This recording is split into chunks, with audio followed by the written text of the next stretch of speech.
Percy turned pale. Maybe I could get the boat making go faster.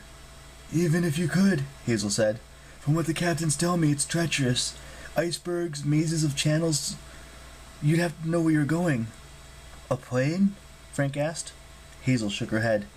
I asked the boat captains about that. They said we could try, but it's a tiny airfield. You have to charter a plane 2-3 weeks in advance. They ate in silence after that.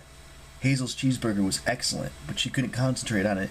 She'd eaten about 3 bites when a raven settled on a telephone pole near her and began to croak at them. Hazel shivered.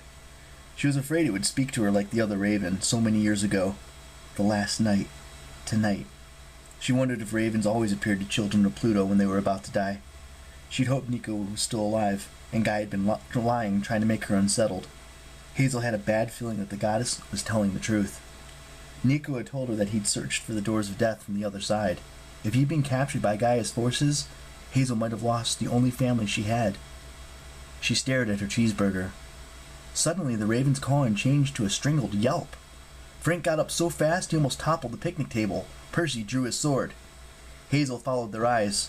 Perched on top of the pole where the raven had been, a fat, ugly griffin glared down at them. It burped, and raven feathers fluttered from its beak. Hazel stood and unsheathed her spatha. Frank knocked an arrow.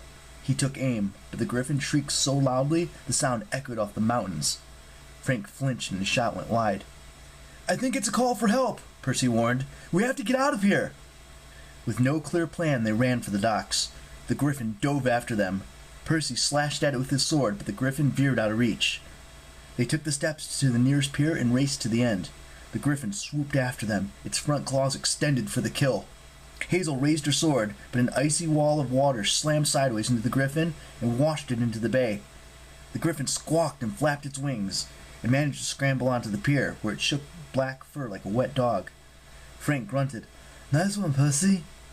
Yeah, he said. Didn't know I could still do that in Alaska. But bad news. Look over there. About a mile away, over the mountains, a black cloud was swirling. A whole flock of griffins, dozens at least. There was no way they could fight that many, and no boat could take them away fast enough. Frank knocked another arrow. Not going down without a fight. Percy raised Riptide. I'm with you. Then Hazel heard a sound in the distance, like a whinnying of a horse. She must have been imagining it, but then she cried out desperately. Aryan! Over here! A tan blur came rippling down the street and onto the pier. The stallion materialized right behind the griffin, brought down its front hooves, and smashed the monster to dust. Hazel had never been so happy in her life. Good horse! Really good horse! Frank backed up and almost fell off the pier. How? He followed me, Hazel beamed.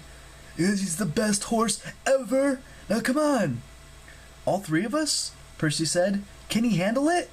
Aryan whinnied indignantly.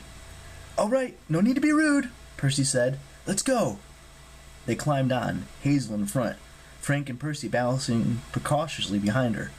Frank wrapped his arms around her waist, and Hazel thought if this was going to be her last day on Earth, it wasn't a bad way to go out. Run, Aryan! She cried. To Hubbard Glacier! The horse shot across the water, its hooves turning the top of the sea to steam.